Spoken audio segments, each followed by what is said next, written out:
Арбаңыздар қызырлы қырғыз жұртым, егемен елім. Ар бір елдің, улуттун учугун улаган, түйін типтөгөн атуулдар болот экен. Мына ошондой атуулдардын бири журттун, элдин атасына айланган, каймагына айланган Исхак Разаков атабыз быйыл 110 жашка чыгып отурат. Көзүнүн тирүүсүндө дагы, өткөндөн кийин дагы ал адамдын өмүрүндө, өрнөктүү өмүрүндө жасаган иштердин бардыгы кийинки муунга мурас, турмушуна тутка болуп келатат. Биз бүгүн атабыздын эмгектерин эскерүү үчүн мен билген Разаков деген аталыштагы маектердин түрмөгүн тартуулаган турабыз. Алгачкы маегибиз ошол Исхак Разаковдун бейнесине, биографиясына тереңден үңүлүп, ал тууралуу алгачкылардан болуп музей түзгөн Маннан Калжигитов агайыбыз менен маектешебиз. Маннан ата, куш келипсиз студиябызга. Кыргыз элинде не деген ырыстуу эл экен, көптөгөн баатырлар, башчылар, көсөмдөр, чечендер, эрендер, бирендер өткөн. Мына ошол улуудан келаткан муунду, улуудан келаткан уюткуну улап кеткен аталарыбыздын бири Исхак Разаков. Бул киши тууралуу сиз билген нерселердин бардыгын айтып берсеңиз. Армияга барып 59-жылы, 58-жылдын аягында армиядан келгенимде ошол мезгилде Кыргыз СССРнын биринчи катчысы болуп турган экен, ошондо айылга барып калды. Ошол жерде мен айылда биринчи жолу жолуккам ал кишини.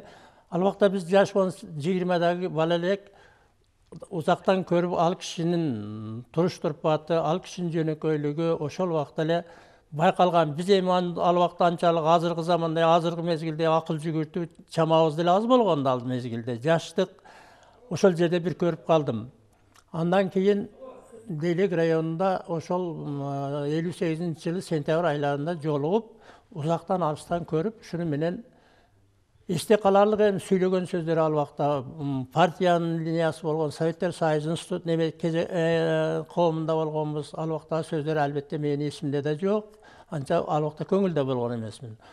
Мындан бир нече жыл өткөндөн кийин мен келип Бишкектен маданият окуу жайын бүтүп, кайтып барып Дейлек районунда маданият үйүнүн директору болуп иштеп жаткан убагымда ошондо пенсияга чыгып, 60-жылда барып калды. Ошол мезгилде анан кийин даана көрдүм. Анын өзүнүн туруш турпаты, айылда аксакалдар менен отуруп сүйлөгөн сөздөрүн ошол жерде укканмын да. Анан кийин биз карыялар менен сүйлөшүп туруп, ошол жерге музей салышты колго алдык. Элдин Ашар ТВде, Дейлек районунун ошол мезгилде Ашар ТВде музейди баштап, Разаковдун музейге ниеттенип ушул жерде мен Дом культуранын директору да болуп турдум. Анан экинчи ушул ишти мага тапшырды. Как маданияттын кызматкери катары, анан кийин ошол системаны жакшы түшүнгөн катары мен ошондо Разаковдун музейине баштап, анан Разаков 2 жылда биздин неме бүттү.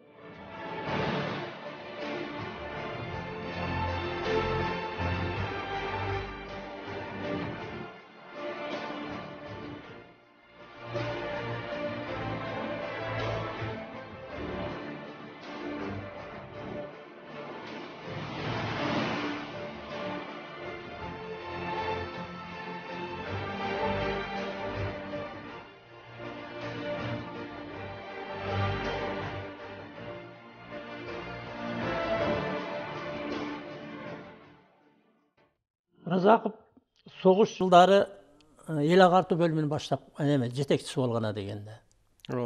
Ошол убакта Өзбекстандын биринчи секретары Усман Юсупов деген биринчи немеси ошо киши болгон. Кийин Рашидовдор, анан кийинки поколение кишилер. Усман Юсупов ушунчалык өзү акылдуу, ушунчалык тетик киши болгондуктан ал Сталин менен түппөдөн түз кирип сүйлөшкөн деп айттылар. Ошентип отурганда Сталинден бир сунуш түшөт экен. Кыргызстанга бир кадр керек, каяктан табыш керек деген сунуш түшүп калат да. Ошондо Усман Юсупов айткысы келип туруп анан айтат экен: "Менде бир кадр бар, бирок өзү кыргыз, менде иштеп атат, ушуну берейин" деген сунуш кылат экен. Ошо кишини айтканда, ошол сунуш боюнча Разаков 45-жылы согуш бүтөт, онун ортосунда кыйынчылык, Өзбекстанга кан кызматы, батыштагы бүт алеги немистердин, фашисттердин басып алган жерде балдарды алып келип Орто Азияга таштаганда кыйынчылыктарды айтып отурса, ал өзү түгөнгүсү эле бир баяндап, ал бир китепке да батпаган көп сөз. Ошондон кийин бияка айластан жөнөтөт экен. Анан келип бу жерде эми Түгүлбай Сыдыкбековдун айтканы. Ошондо ушундай Кыргыздан неме келет экен деп угуп калдык дейт. Анан кийин поезд менен келди дейт. Вокзалдан барып тосуп алдык. Аргы кара чырай өзбектер түстөгөн киши экен дейт. Келип учурашtık сүйлөгөнү акценти тилинин кыргызча эле сүйлөйт, бирок акценти өзбекке кетип атат дейт. Анан макул эми. Келдик жүрдүк дейт, арадан бир ай өткөндөн кийин таптана бизден да жакшы кыргызчаны сүйлөп калды дейт. Ушинтип отуруп теңтиш болуп акырга чейин өмүрүгө акырга чейин жүрдүк дейт. Ошондо Кыргызстан территориясы болуп отурганда Разаковканан кийин ким келбейби? Усман Юсупов келип туруп бир кабар алайын деп нече жыл өткөн, арадан жыл өтүп келгенден Разаков тосуп алат экен дагы. Разаков аны коноктоп эми Разаковду ал ата деп сүйлөйт экен. Ата десе ал жетим деп эркелетет экен да, өзү мындай отурганда. Конечно, бир жыйындарда антип айтпайт, өзүнчө отурганда эки жетим эркелчи, ындай кылчы деп. Анан Сары Челек Арсланбапка барат да, арбанда. Анан ошондо Арсландагы Сары Челектеги Түгөлбай Сыдыкбековдун айтып отурганы. Жаңгак ошол жердеги жаратылышты көрүп отуруп таң калып биз дейт. Анан суроо бердик дейт. Ой, ушундай Кыргызстандагы жаратылыштар бар. Эмне үчүн ушундай жаңгактарды силер айтпайсыңар дагы? Гректе бир аз эле жерде греческий жаңгак деп чыгып калганын себебин кандай түшүнсөк болот? Аларда бир 400 гектар жер, аселеде миңдеген гектар экен десе, Разаков сонда айтты дейт. Бир кезекте Александр Македонский басып келип Орта Азияга келген убакта ушул жерден кандай болуп, ошол жердеги жаңгактарды барып көрөт дагы. Ушул жаңгактарды алып жеп, онун ичиндеги дарылыгын, адамдын касиетин билип туруп, ушуну алып барып туруп, өстүрүп, дүйнөгө кыргыз жаңганы реклама. Реклама деген батыштан келген да бизге. Реклама кечеге бизде реклама деген телевидениеден бербейт. Ошондо рекламаны дүйнөгө дейт кыргыздын жаңгагы биринчи тарка чыкты. Разаковтан уктум деп айтат шуну. Шундай жерлер турса сен чарбалык иштер эмес. Мындай азыркыдай мындайча айтканда туристический ушундай жерге карабыл. Кыргыз элинин ушташыны азыр мен сизге беришке акым жок. Бул таш жерде туруш керек. Мен сизге жер бере албайм, кыргыздын жери деген экен. Ошондо Усман Юсупов таң калып аркасыга таптайттаган, жетим мен сени шу даражага жеткирем деп ойлодум эле. Мен сенен эми ыраазы болуп тойдум. Sen bundan biyaka öz bagытыңды өзүң жасайсың. Мен эми сени şu yerге жеткиргениме ыраазымын деп Усман Юсупов бага берген.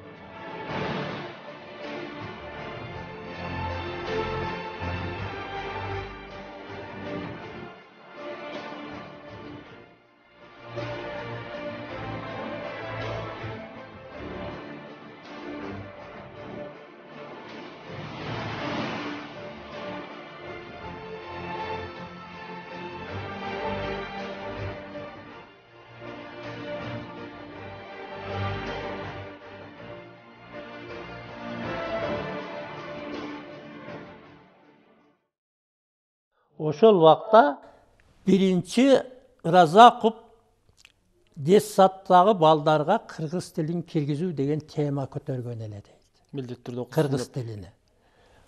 Ошо тил кыргыз тилини киргизгиле деген тема боюнча Разаковго материал болду дейт.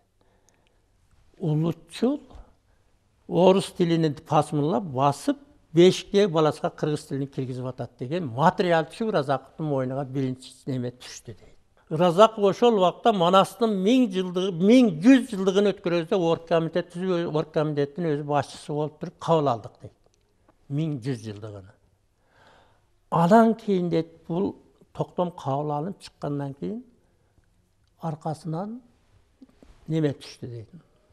Разаков Манас басып алуучу, адам өлтүрүүчү, элди жерди чаап басып алуучу улутчук бул чыккынча мындайча айтканда басмачы деген материал берип өзүбүздүн ортобузга бир жерден чыккандар Разаковго экинчи неме түштү дейт. Ошол боюнча Разаков кыймылдай албай туруп калды дейт. Детсадтан бир неме алды, кыргыз тилин киргизем деп, Манастан экинчисин алды дейт. Üçüncüsü 4-cü klaska çeyin tamak berүүдü birinci Razakov çıkargan deydi. Halegi 4-cüsü Şol wagtda kelgen mana evreylerden, to evrey dep koýat şol wagtda evreyler kelip jerden neme kazıp anan közleriçe neme uyuşturup, janagıday şüya. Bir Şubat etten Razak Aytbastan ayalga padarka kılat deyip, şonu el körüp kalıp 3-4 material boyunca Razak moýnaga çylbyp düşüp, Razak 60-njy ýyly tarıhtan ketdi deyip. Her bir ýylyň aýagynda finansı boýunça neme prezidentke atçat tawşat da perwey sekretarga. Andan keyin Khrushchev nemege kelip kalat eken. Şu ekonomika boýunça nemege jyýntykda bolup kelip kalat eken. Oturat. Anam Razakov çygat dagyn ekonomikany. Razakovda şunday karakter bar eli deyip, materialdy açyp jazyp alıp tiktep okuşup işte bolan emes. Stenogram akıl elep tema jazyp koýat. Mal çarwasy, ayıl çarwasy neme dep. Bütün aýyzy jat şundan ne bolsa şonu bilet. Taňatga ýetip okuy. Materialdy büt erten bola turganda sekretarga jazdırып aýtken öz jazat dedi. Bu kişi şunday karakter dedi. Жазгыча bu ýetki kapital turup berip цифраны temelden şerge kemenisi. Какой дорогой у него снял с этой работы деп айтып. Birinci sekretar son düşüşke akысы jok eken. Alар aldap durup Khrushchev mas bolan wagtda da berdi bizde bizden kurator Kozlovka bir bela bolan Moskvadan Kırgızstan kuratory. Şuntip nemen alıp kelgende bu kol koyup koýatken. Снять с работы. Khrushchev bilbey turup kol koýgan. Kıskası Razakovday kişiler bir kılında bir jerelat desek. Жаңылбайбыз. Ушул сөздөрдүн бардыгы ошол атабыздын жайына коюлган гүлдесте болсун, сөөк агарсын, арбагы жогорку адамдардын орун алсын дейли. Кадырман теле көрүүчүлөр, биз мен билген Разаков аттуу көрсөтүүбүздүн кезектеги чыгарылышын чыйынтыктайбыз. Келерки эфирден кезиккенче аман туруңуздар.